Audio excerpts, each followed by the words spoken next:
Boom, boom, we're in the room. How are you all? Welcome to 10-minute training time. We're talking to you a little bit about exactly how do you work out what your ideal job is and how do you nail the elevator pitch for that. So strap yourself in. This is going to happen fast. If you are an executive job seeker, then you want to get a really good job, one that makes you happy, pays really well, and ideally you'd like it fairly promptly. Tomorrow would be ideal, wouldn't it? However, if you are an executive job seeker, you have this in common with your other executive job seekers. Also in common with them is that you are seriously experienced, multi-talented, and in no way are you a one-trick pony. And this sounds fantastic. However, it's a bit of a headache for the hiring manager who really only wants one particular problem solved today, and that's what's driving their decision to hire someone. So if you online, on LinkedIn, or on your CV, or anywhere else, spill your entire kit bag of experience, qualifications, knowledge, and skills onto the table, and then ask the hiring manager to rummage through it all and choose what they want from that massive pile of capability which you have, they're not going to bother. Right? It's too much like hard work. It's not going to happen. It's up to you to present something to the hiring manager that they want, which leads to a bit of a dilemma for you, doesn't it? Because you can do lots of different things. So which one are you going to choose? And today's 10-minute training is going to show you how to do that. This is going to make you more laser focused on the thing that you do and have the most experience in and have the most success in and brings you the most joy and is most in demand by the market. And this is where you're going to get your job faster and for more money. The intersection of those four criteria, So we're looking at the thing you got the most experience in, the thing you got the most success in, the thing that brings you most happiness, and the thing that's most in demand by the market. And the intersection of the criteria, those four criteria, is where you're going to get found faster and for more money without you having to sell yourself, which is how you're going to succeed as a job seeker, right? That's your goal, all right? So how do you do it? Here we go then. This is going to take 10 minutes tops. So here we go. Are you ready? I'm going to add a spreadsheet to the screen so I can walk you through exactly how you find that out. And here's the spreadsheet. There it is. And I want you to take a look at there's only 4 columns on the spreadsheet, so it's not complicated. Column A is just literally your employer's name and your job title. And on there, you can see I've just made one up, Acme Financial Services and Program Manager. Column B has got the activities that you undertook in your job, stuff you did, all right? And I want to limit you to the top 10 most impactful, important, significant activities. So making tea and doing the photocopying don't make the cut, all right? Just the top 10 most important, significant, contributive things you did in your job, all right? And you list them out there, all right? And that's column B, all right? Column C is why you did those things. What was the benefits to the employer of doing those activities? So there are only 3 benefits to doing a job. One is to help grow the revenues of a business. One is to help reduce the costs of a business. And the other one is to help mitigate some kind of risk in the business. And that's it. That's all businesses. That's all they do. And then the last column, column D, is the quantity of that benefit. Now, don't panic. You do not need to know the quantity because we are going to use a conservative guesstimate, which saves you having to do any research or digging out or coming up with a number that you're not confident in. All right. So there we go. Now, what I want you to do is fill this spreadsheet in. There's a full masterclass on this, which I'll let you get your mitts on in a minute. All right. So I want you to fill that spreadsheet in. And once you've listed your activities and you've worked out what the benefit of those activities is in terms of revenue, cost, and risk, then I want you to review the amount of times you've done each of the purposes. All right. And the purposes are, let's just bring this over a little bit. For me, it's in this column here, all right? How many times did you do cost? How many times did you mitigate risk? How many times did you grow revenues, all right? And just do a tally, all right?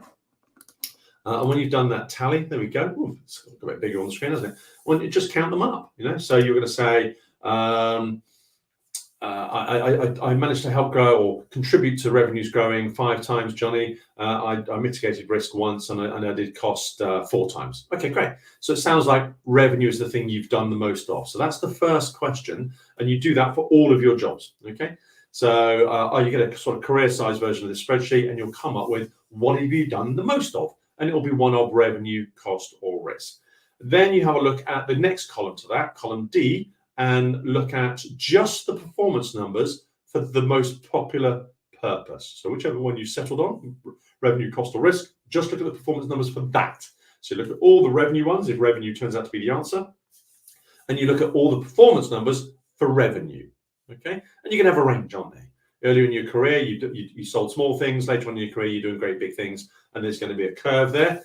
And then the last thing I want you to do is look at those functions and see which one brought you the most joy. Where were you the happiest? You know what? Love that one. Really happy doing that. Yeah, not so much that. If I never did that again, I'd be delighted. Just give yourself a little score and add an extra point for the ones that you love the most. And often, if you're a revenue generator, you're in sales, new business development, account management, relationship management, customer success, etc., that kind of thing.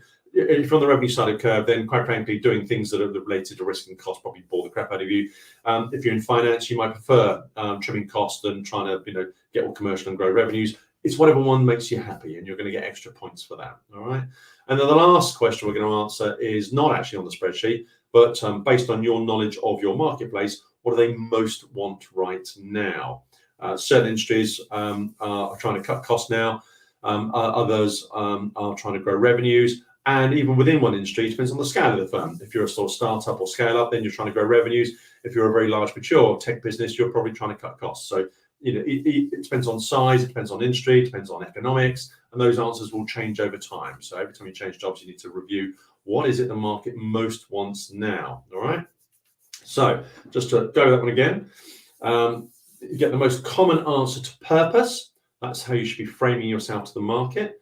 Ignore all the second place answers, right? That doesn't mean to say we're going to narrow down your abilities in work. It only narrows down your initial message to the market, all right? So that you want to make sure that you're aligned to a problem that you can solve really well, and that the hiring manager, excuse me one moment, the hiring manager is going to say, yeah, actually, you've got tons of experience in that. You've got tons of performance in that. You clearly really enjoy doing it, and it's what I want right now. That is going to be a really compelling solution to their problem. All right, that's your sweet spot too, right? You can have confidence in that statement that you're going to create for yourself. You'll get some clarity going, and you'll be able to go to market with something that's going to get you hired faster and for more money without having to sell yourself. Now, that is how we do it on the Executive Edge program, right? To get hired faster for more money without having to sell yourself, is that we do a full bore analysis of your career, and we come up with what is your perfect job by looking at the things you've done the most, things you've done the best, things you enjoy the most, and the things the market want the most. And that is your sweet spot there. That's the thing you do, all right? In addition to that, we then craft a message around that, which has got 5 elements to it: purpose, performance, place, person, and process. And that 5P statement is also contained on that spreadsheet. So if you want access to a masterclass, which includes that spreadsheet template, right, I'll let you have that for free, on how to know exactly what your ideal job is, and then how to craft that 5P elevator pitch in a way that gets the hiring manager's attention, then just comment free masterclass and we will send it to you. All right. So free masterclass is what I want to see in the comments, and you will get a masterclass on how to use that spreadsheet. You'll actually get a copy of your spreadsheet, and then how to use that spreadsheet to craft your own elevator pitch, which has got 5 elements to it, and it cannot be beaten. And as an elevator pitch, that will make you more attractive to the hiring manager and help you get your ideal job, and faster and for more money. How about that? Do you like? When we're getting the comments in now, just comment free masterclass and we will send it to you. That's it. Look after yourselves, everyone. See you on the next 10-minute training. Take care.